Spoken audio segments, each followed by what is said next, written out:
인사하겠습니다. 축복합니다. 예배를 드릴 때마다, 예배를 인도하는 자의 입장에 설 때마다 가장 마음이 안타까운 것은 그냥 앉아있는 모습을 볼 때입니다. 마음은 없고 몸만 앉아있고 하나님에 대한 집중력도 없고 그냥 매주 한 번씩 드리는 금요기도에 나와 앉아있는 그러한 모습으로 예배를 드린다면 제 마음도 답답한데 하나님 마음이 얼마나 답답하겠습니까? 여러분, 모든 예배는 하나님이 임하십니다. 오늘 이 예배도 하나님이 임하십니다. 그래서 여러분의 영육을 만져주실 줄 믿습니다. 할렐루야. 아멘.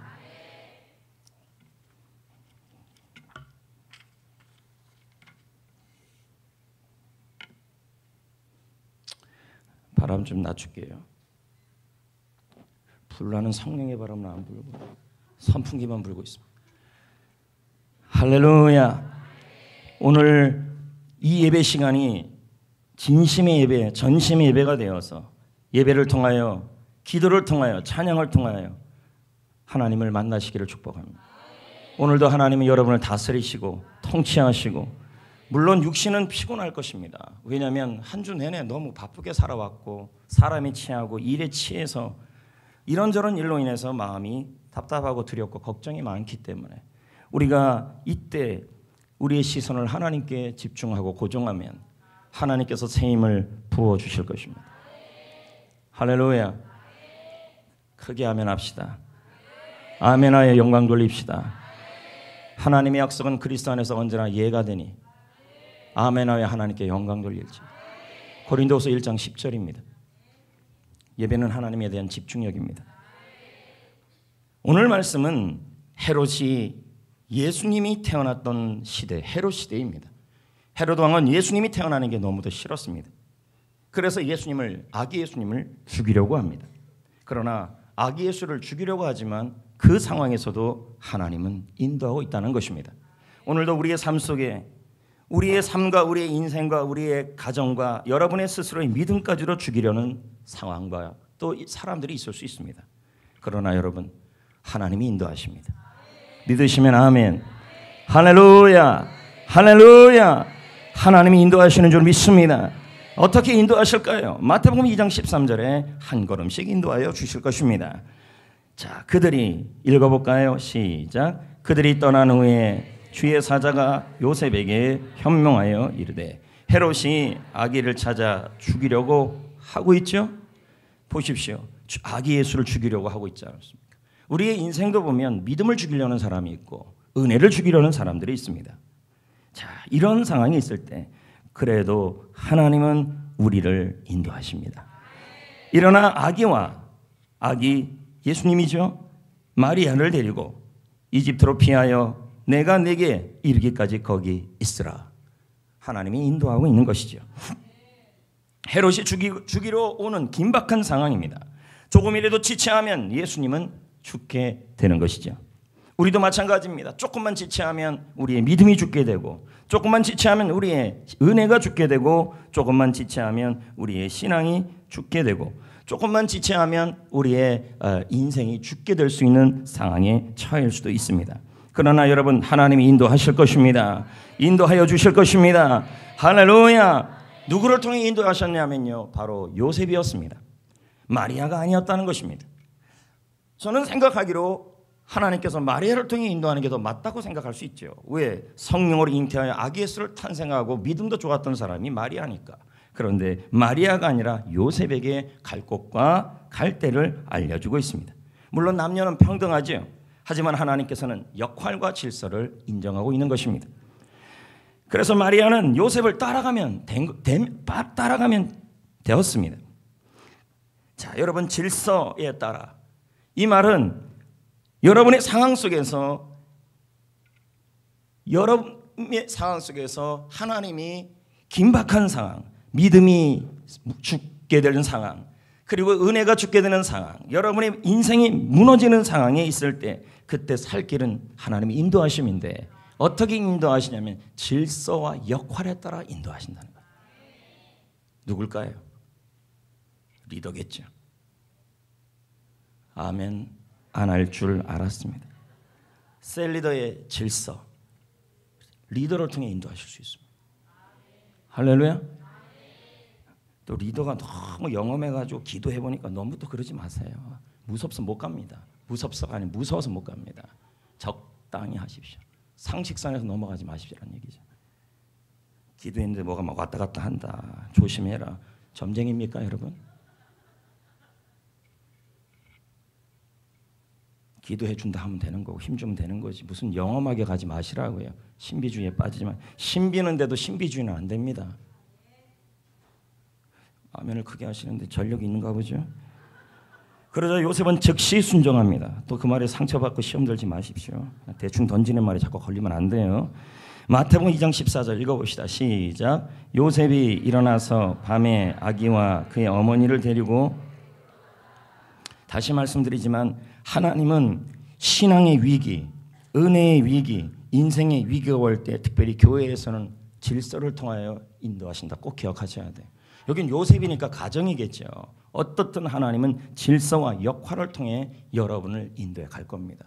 은혜가 죽지 않도록, 할렐루야, 믿음이 죽지 않도록, 그러므로 반드시 살아있는 리더와 동역하시고 순종하시기를 축복합니다. 요셉은 즉시 순종합니다. 일어나서 밤에 아기와 그의 어머니를 데리고 이집트로 떠나갑니다.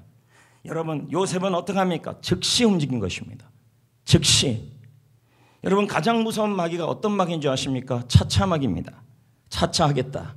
차차차차차차. 우선 유행가 노래도 아니고. 여러분, 하나님은 즉시 순종하는 사람과, 아니요, 여러분, 즉시 순종하는 사람과 나중에 순종하는 사람은 하늘과 땅 차이가 될 겁니다. 요셉은 즉시 밤에 떠났습니다. 즉시 순종했습니다. 이 순종이, 이 즉시 순종이 요셉이 아기 예수를 살리는 길이 되었습니다. 아멘. 아멘. 여러분, 순종이 제사보다 나은 줄 믿습니다. 승리해야 할 줄 믿습니다. 특별히 여러분의 삶 속에서 리더가 부탁하는 부분에 있어서, 그 부분에 있어서 부탁하고 동역하고 함께 가는 그 부분에 있어서 하나님은 신앙과 믿음과 인생에 있어서 질서에 따라 움직여 간다는 걸 꼭 아셔서 동역하시고 순종하시기를 축복합니다. 셀 리더와 함께 가면 죽는 일은 없습니다. 살 겁니다. 할렐루야. 아멘. 다음은 하나님이 어떻게 인도하시냐까요? 아기 예수가 죽어지는 상황, 아니 내 신앙과 믿음과 인생과 건강이 죽어가는 그 상황에서 하나님은 그냥 있지 않고 반드시 인도하십니다. 아멘. 그 앞에 앉으면서 왜 이렇게 아멘을 안 하실까요? 네, 좀 크게 좀 하십시오. 네, 혼자만 해보실까요? 할렐루야. 그래, 그렇게 해보세요.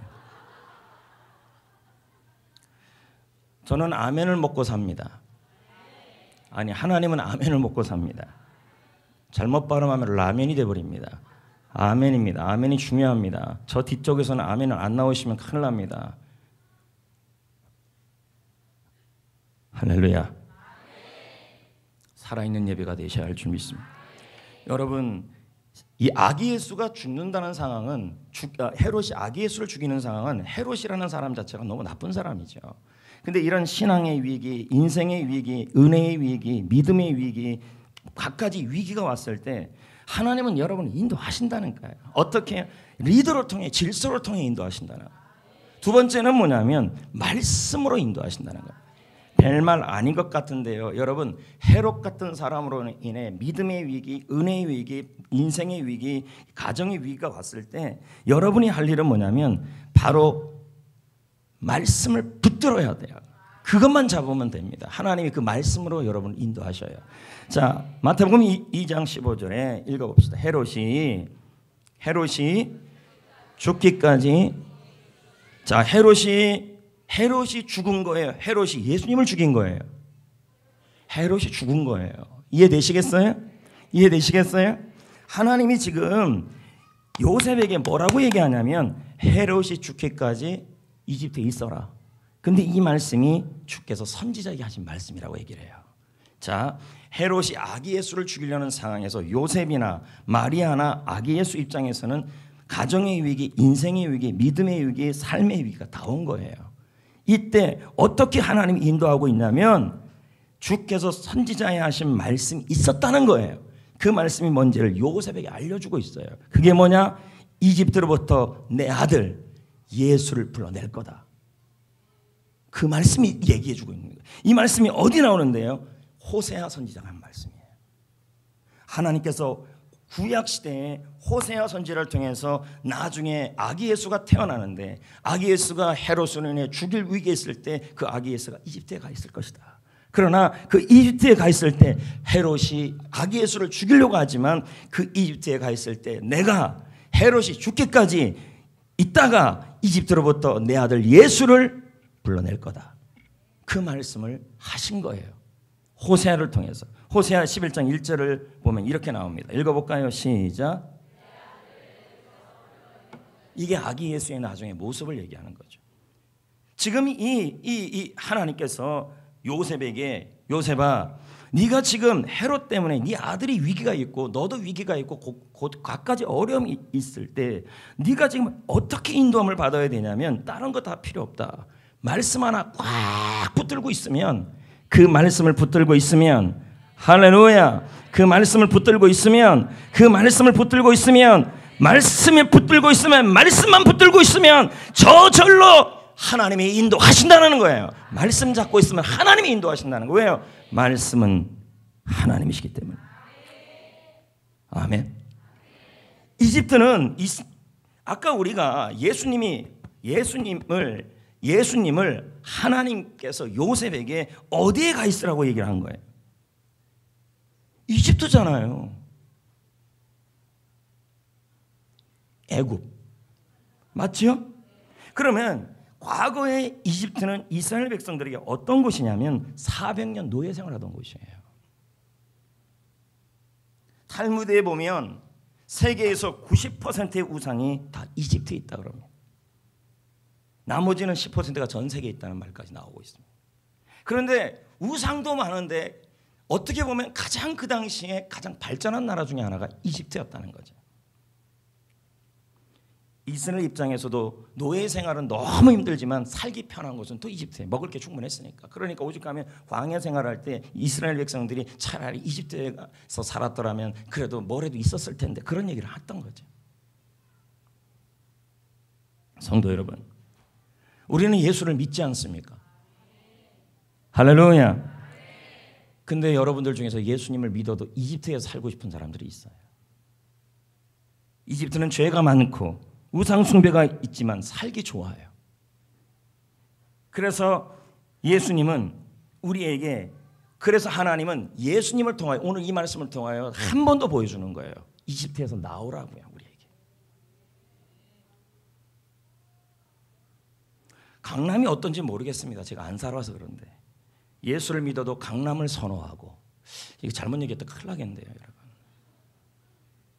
우리 이 용률의 입장으로 본다면 수지를 선호하고, 뭐 수지가 나쁘지는 건 아니죠. 그러나 개발된 지역일수록 제약의 온상일 확률이 높잖아요. 아니라고 믿고 싶으면 한 얘기죠. 예수를 믿었잖아요. 오늘 이 말씀에 하나님께서 예수님을 통하여, 호세아 선지자를 통하여 예수님을 이집트에 보냈다가 이집트에서 다시 꺼내요. 건져내. 나오라 그래요. 이걸 왜 한 번 더 설명했냐? 이거 그냥 넘어갈 수도 있지만 우리에게 두 번째 출애굽을 원하시는 거죠. 예수님을 통해서. 아멘. 예수 믿고도 놓지 못하고 떠나지 못한 세상의 것들에서 나오라는 얘기죠. 아멘. 예수님이 이집트에 나오는 모습을 통하여 우리도 아무리 살기 좋은 곳이라 해도 제약의 온상인 장소에서 나오라고 지금 설명하고 있는 것이죠. 내가 여전히 돈도 학벌도 외모도 내려놓지 못하기 때문에 하나님은 나를 이집트에 두신 수도 있습니다. 내 힘으로 이집트에 나올 수 없지요. 그러나 여러분, 하나님이 예수님을 이집트에서 나오게 하신 것처럼 우리도 나오게 할 수 있습니다. 어떻게 나왔어요? 요셉에게 하나님 말씀하시기를 호세아 11장 1절을 통하여 장차 내 아들이 이집트에서 나오게 되리라, 그 말씀을 붙들고 있으라고 말합니다. 헤롯이 힘들게 하고 아기 예수를 죽이려고 한다 할지라도 하나님 말씀을 붙들고 있으면, 하나님께서 때가 되면 말씀을 붙들고 있으면 하나님께서 이집트에서 건져낼 거라고 지금 말씀하고 있는 것입니다. 할렐루야. 모세는 이스라엘과 함께 이집트에 나와야 했습니다. 모세는 하나님께서 장자의 죽음을 통하여 이스라엘 백성들을 건지실 것이라는 그 말씀을 알았습니다.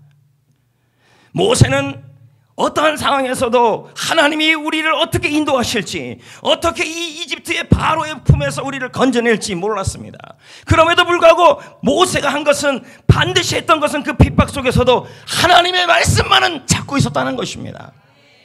말씀을 붙들었더니, 장자의 죽음을 통하여 백성을 건질 것이라는 그 말씀을 붙들었더니, 하나님의 때를 볼 수 있었고 하나님의 인도하심을 볼 수 있었습니다. 여러분, 하나님이 인도하기를 원하시고 하나님이 인도하기를 원한다면 어떤지 무슨 말씀이든 말씀을 꽉 붙들고 있어야 합니다. 반드시 하나님의 때를 봅니다. 하나님이 인도하십니다. 너무 무식해 보이죠. 그러나 성경은 늘 그랬습니다. 요셉도 호세아의 말씀을 찾고 있었고, 모세도 장자의 죽음을 통해 백성을 건질 것이라는 하나님의 약속을, 말씀을 꼭 붙들고 있었습니다.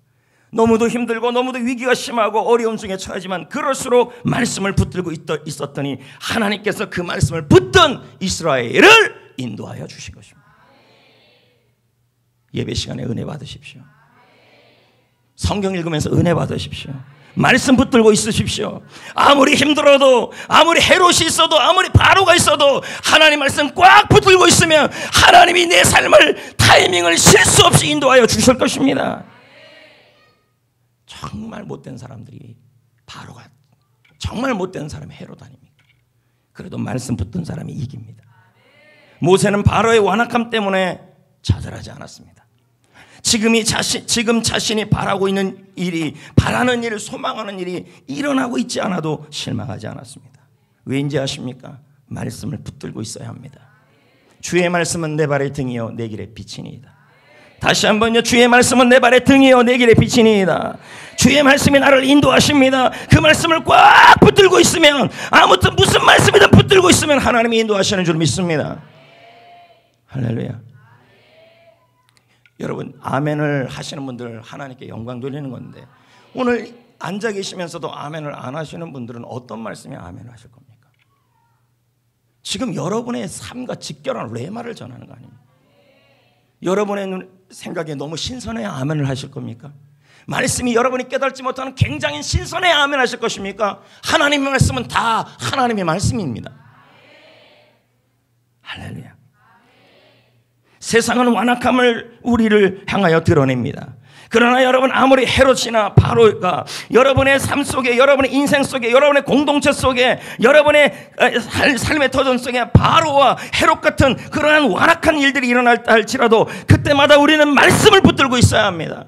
예배의 말씀, 큐티하는 말씀, 뭐래도 좋으니 말씀 하나 꽉 붙들고 있고 그 말씀으로 순종하고 가면 길이 열립니다. 이집트에서 나올 길이 열립니다. 하나님이 모세에게, 모세야 지팡이를 던지라 말씀하셨습니다. 그랬더니 지팡이가 뱀으로 바뀌었습니다.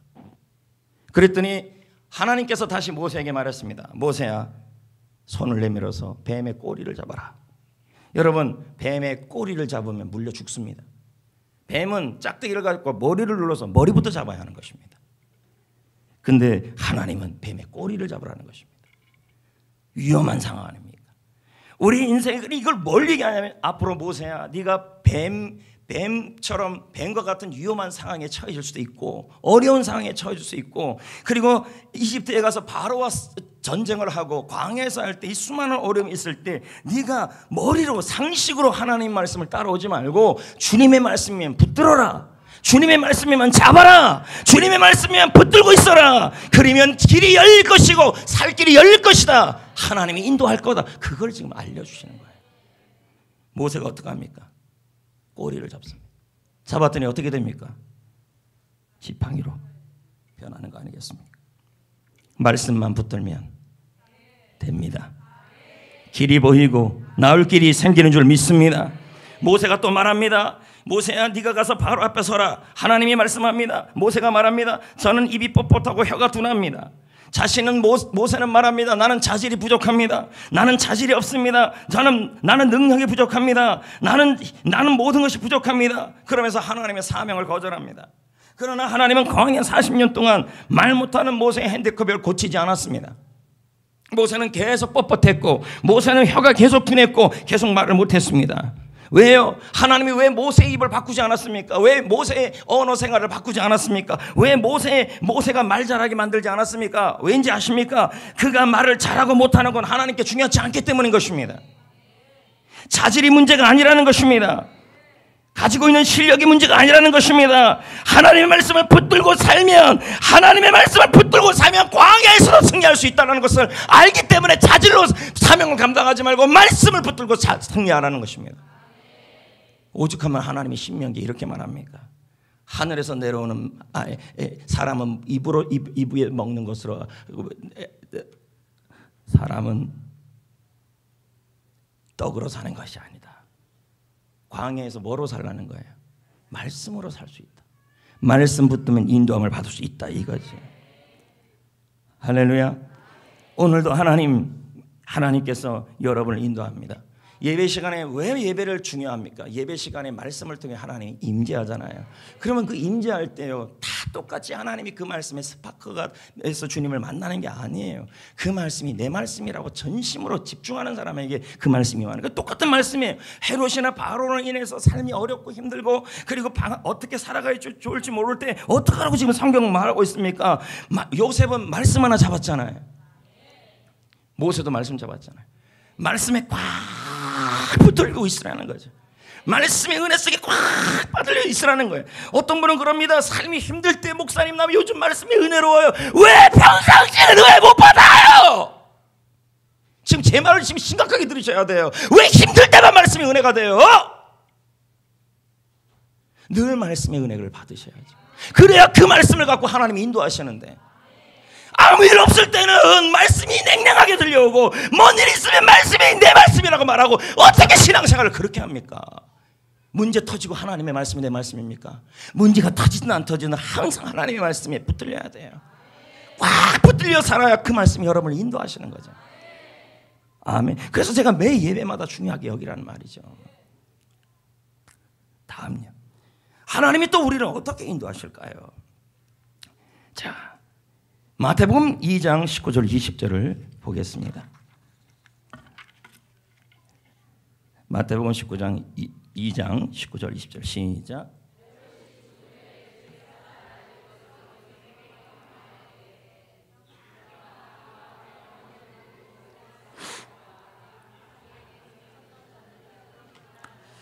자, 헤롯이 죽었죠?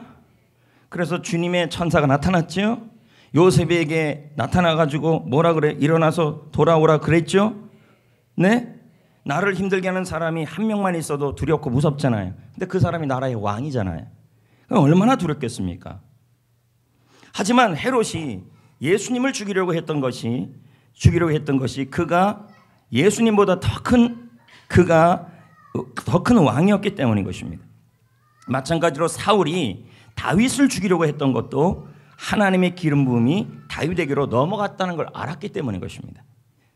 그래도 다윗은 하나님의 때가 될 때까지 기다렸어요.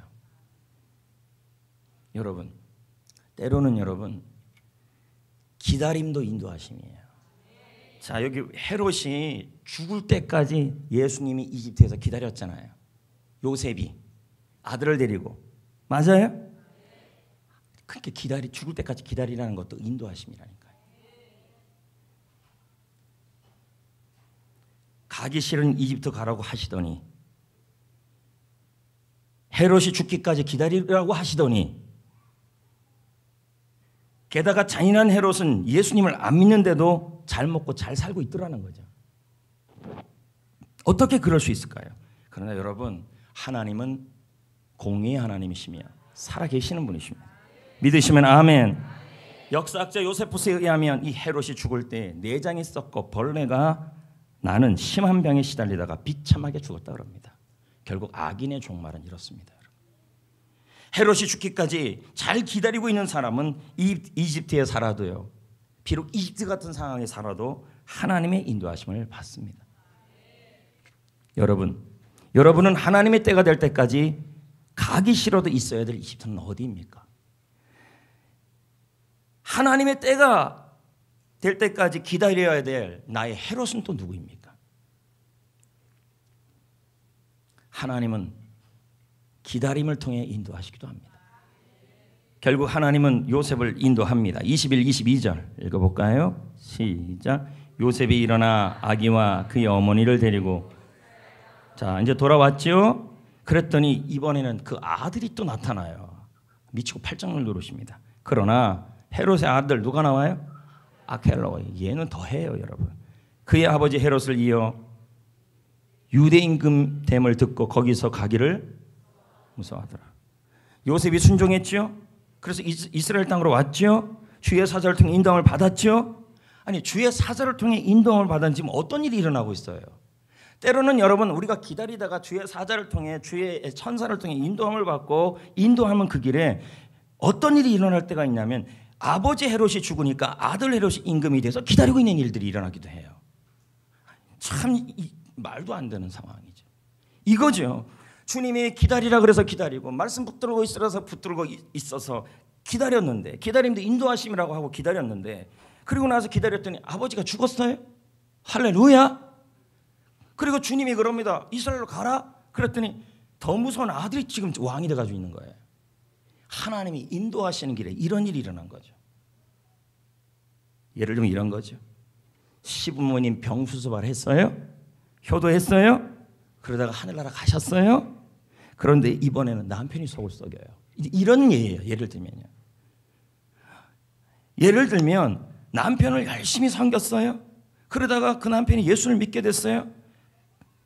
그리고 어떻게 잘 해결됐어요? 이번에는 애가 고통을 줘요. 또요. 가출하고.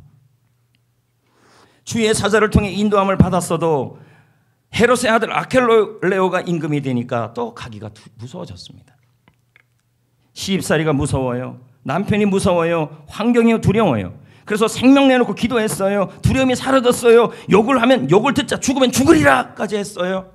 근데 또 다른 게 또 나를 힘들게 해요.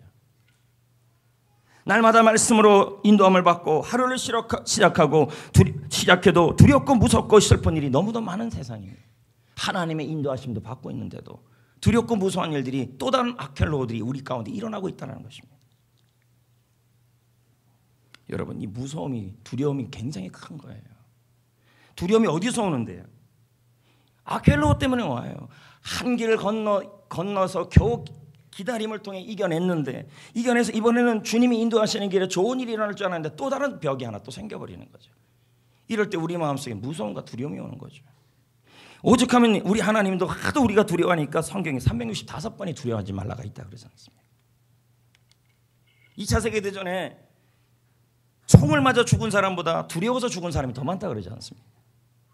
여러분 이럴 때 어떻게 해야 될까요? 아켈로이가 또 나타났어요. 이때 어떻게 해야 될까요? 말씀 붙들고 가면 하나님이 말씀 붙들고 가면 인도하시고 할렐루야. 그리고 기다리면 인도하십니다. 그런데 기다렸는데 왔는데 또 다른 아켈로이가 있을 때 어떻게 해야 되는 거예요? 그래서 우리에게 두려움을 줄 때 어떻게 해야 되는 겁니까? 시편 34편 4절은 말씀합니다. 읽어봅시다. 시작. 내가 여호와께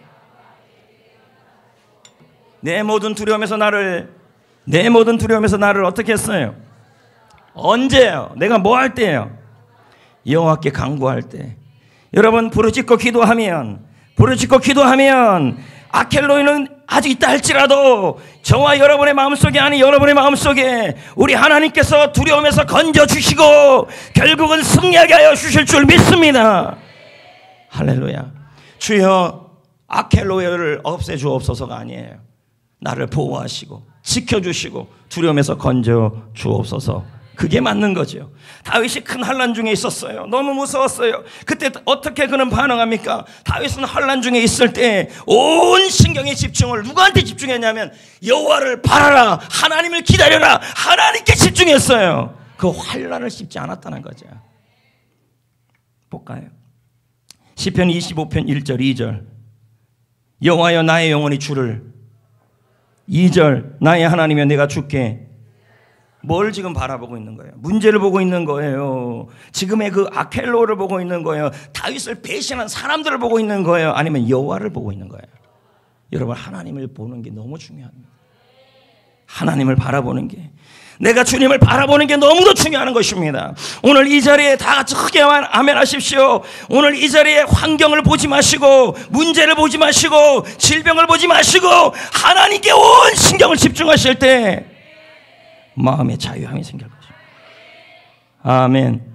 독초만 씹으면 독만 나옵니다. 약초를 씹으면 몸이 건강해지는 것이죠. 하나님을 바라봐야 합니다. 다윗은 사방이 욕하는 사람들 뿐이었습니다. 평소 다윗과 친하게 지내던 사람들이 그를 배신한 것입니다. 그러니 얼마나 힘들었겠습니까? 그러나 다윗은 자신을 욕하는 사람을 붙들고 멱살 잡고 따지고 변명한 것이 아니라 그 시간에 하나님을 묵상하고 하나님께 집중했다는 것입니다. 우리도 힘든 시간에 더 하나님을 바라봐야 하는 것입니다. 하나님께 부르짖어야 합니다. 기도하고 성경 읽고 예배하고 경건서적 보고. 아멘. 다윗은 그렇게 했어요. 4절 5절도 볼까요? 여호와여, 주의 도를 내게 보이소서. 주의 길을 내게 가르치소서. 주의 진리로 나를 지도하소서. 나를 교훈하여 주옵소서. 여러분, 거대한 나라를 다스리던 다윗이 얼마나 바빴겠습니까? 시간이 남아서 항상 기도했겠습니까? 왕이에요. 그렇게 바쁜 왕이에요. 온갖 정치적 음모와 악한 일이 벌어지는 왕궁의 한복판에서 다윗의 매일매일은 살얼음판을 걷는 기분이었을 것입니다. 그는 기도하지 않고는 한시도 버틸 수 없었습니다. 심리적 스트레스, 두려움. 다윗은 경험으로 알았습니다. 하나님께 10분 기도하는 것이 자기 부하를 데리고 10시간 회의하는 것보다 낫다. 10시간 회의하는 것보다 하나님께 10분이라도 부르짖어 기도할 때 두려움에서 건져진다는 걸 다윗은 알았다는 것이죠. 다윗은 원수의 공격에서 보호해달라고 기도합니다. 19절 20절 볼까요? 내 원수를 보소서. 그들의 수가 많고 나를 심히 미워하나이다. 20절 볼까요? 내 영혼을 어떻게 해달라요? 내가 죽게 수치를 당하지. 아멘. 다윗은 너무너무 외로웠습니다. 배신자들이 많았기 때문에. 16절에 다윗은 이렇게 고백합니다. 시편 25편이 다 그래요. 뭐라 그러냐면 내가 외롭다. 내가 괴롭다. 내게 돌이켜서 하나님 나에게 은혜를 달라. 은혜가 임하면 이겨낼 수 있다는 것입니다.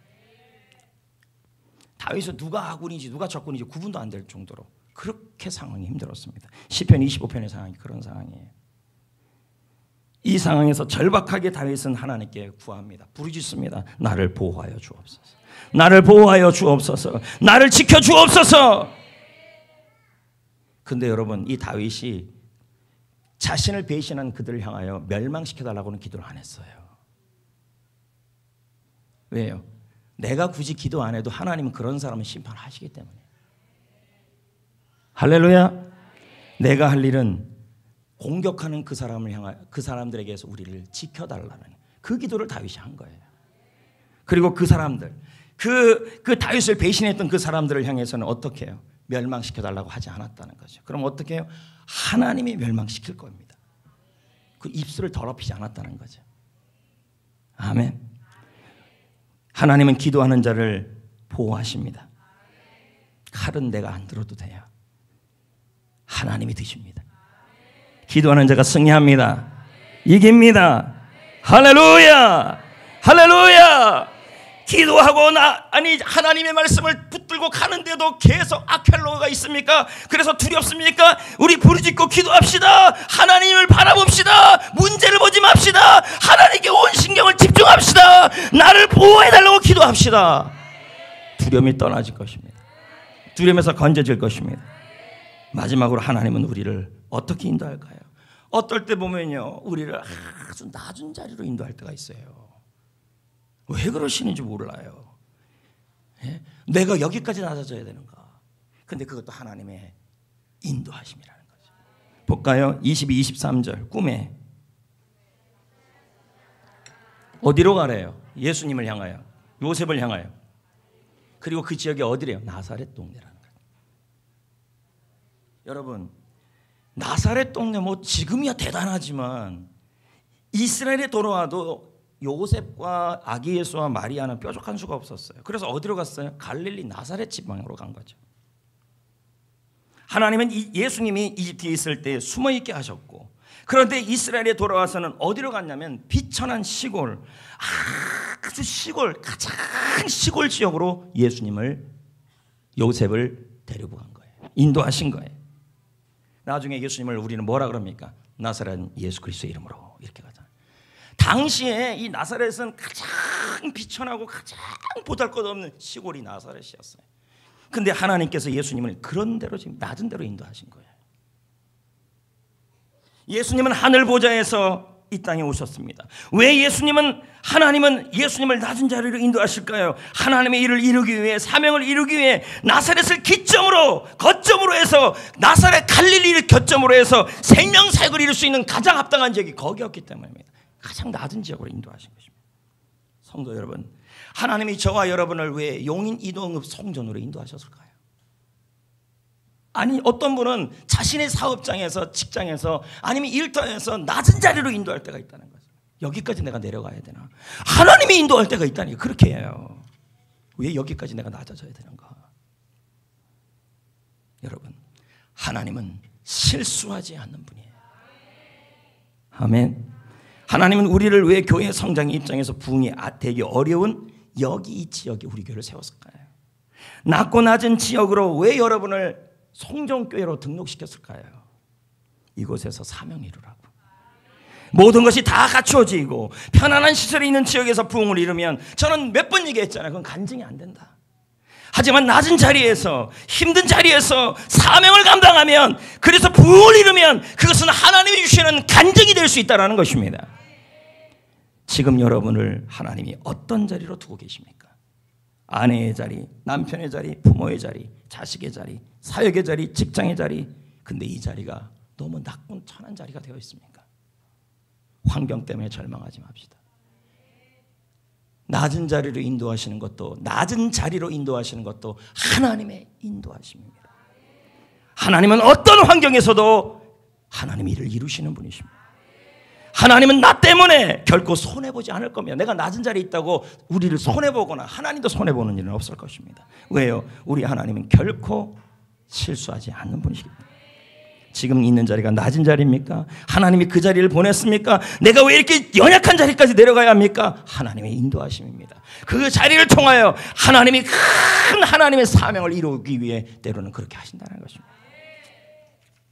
우리 함께 기도하는 시간을 갖겠습니다.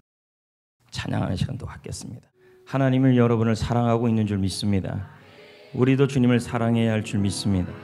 그 하나님을 높여야 할 줄 믿습니다. 다 같이 찬양하겠습니다. 오직 주만 사랑합니다. 오직 주만 사랑합니다. 고백합니다. 오직 주만 경배합니다. 결코 돌아서지 않으리. 나의 생명, 나의 생명. 다시 한번 고백합니다. 오직 주만 사랑합니다. 오직 주만 사랑합니다. 고백합니다. 오직 주만 경배합니다. 결코 돌아서지 않으리. 진심으로 고백합니다. 나의 생명, 나의 생명 주께. 다시 한번 고백합니다. 오직 주만, 오직 주만 사랑합니다. 오직 주만, 오직 주만 경배합니다. 오직 여호와를 앙망하는 자는 새 힘을 얻을 것이라고 약속하셨습니다. 오직 주님만 사랑하고 주님만 경배하며 나의 생명이신 주 예수님께서 이 시간에 새 힘을 주실 것입니다. 다시 한번 고백합니다. 오직 주만, 오직 주만 사랑합니다. 하나님 앞에 예배하십시오. 하나님은 찬양 중에, 말씀 중에 임재하십니다. 전심으로 하나님을 예배합니다. 결코 돌아서지 않으리. 나의 생명 주의 한 번 더 고백합니다. 오직 여호와를 앙망하는 자는 독수리가 날개치며 올라감 같을 것이니 주 여호와께서 새 힘을 부어 주실 것입니다. 나의 모든 것 대신 주님을 바라봅니다. 사모합니다. 생명이신 주님과의 관계 속에 들어가기를 원합니다. 나의 생명 주 예수. 다 같이 고백합니다. 내 모든 것 대신 예수 순결하신 주 사랑 주님 품으로 날 이끄시니 오직 주님 안에서만 기쁨이 있습니다. 다시 한번 고백합니다. 내 모든 것 대신 주님. 내 모든 것 대신 예수 순결하신 주 사랑 주님 품으로 날 이끄시니 할렐루야. 내 기쁨 알려. 다시 한번 마음을 다하여 내 모든 것 대신 주님을. 내 모든 것 대신 예수 순결하신 주 사랑 주님 품으로 날 이끄시니 우리의 찬양 중에 임하십니다. 할렐루야. 오직 주만 사랑합니다. 오직 주만 경배합니다. 결코 돌아서지 않으리. 여러분의 찬양이 하나님에 대한 전심이 되셔야 합니다. 오늘도 여러분을 품어주시고 안아주시는 주님이십니다. 오직 주만 사랑합니다. 아멘으로 진실로 그러하도다. 사람의 말이 아니라 하나님의 말씀으로 진실로 그러하도다 받으면 믿는 자 속에 역사하시는 주님이십니다.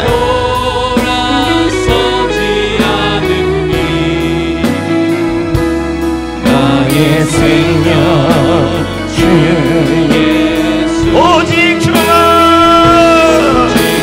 오직 주만 오직 주만 오직 주만 경배합니다. 결코 돌아 내가 이 백성을 지으신 것은 내가 이 백성을 창조한 것은 나를 찬송케 하려 함이라고 하신 주님, 오늘 그 하나님을 찬양합니다. 오직 주만 사랑합니다. 오직 주만 오직 주만 경배합니다. 결코 돌아서지 않으리. 나의 생명 다시 한번 찬양합니다. 오직 주만 사랑합니다. 전심으로 고백합니다. 오직 주만 우리에게 생명을 주시고 우리에게 구원을 주시고 우리에게 아들 예수를 주시고 우리에게 영생을 주신 주님, 그 주님을 찬양합니다. 나의 생명 주 다시 한번 찬양합니다. 주만 찬양합니다. 마음이 없는 찬양은 안 됩니다. 마음이 떠난 찬양은 안 됩니다. 나를 구원하신 하나님께 전심으로 고백하셔야 합니다. 돌아서지 않으리. 나의 생명 나를 다스리시고 통치하시는 주님, 지금도 살아계신 주님, 주만 사랑합니다. 오직 주만, 오직 주만 경배합니다. 결코 돌아서지 않으리. 나의 생명, 눈을 들어 산을 보라.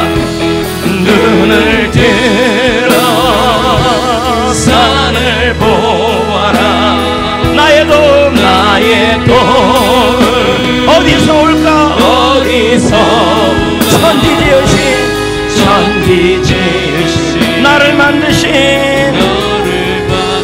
여호와에게서로다.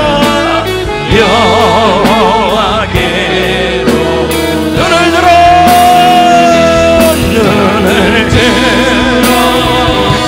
산을 보아라. 나의 도움 어디서 올까? 천지지으신 나를 만드신 여호와께로다. 다시 한번 부릅니다. 눈을 들어 나의 시선은 환경과 사람과 질병과 문제에서 나의 도움이신 하나님께 시선을 돌리겠습니다. 천지지으신 나를 만드신 여호와께로 다시 한번 눈을 들어 산을 보아라. 너의 도움 어디서 올까? 천지지으신 나를 만드신 여호와께로다. 다시 한번 고백합니다. 눈을 들어 산을 보아라. 나의 도움은 어디서 오나? 천지지으신 너를 만드신 여호와께로. 하나님 아버지, 하나님께서 원하는 예배자로 서게 하여 주심을 감사합니다.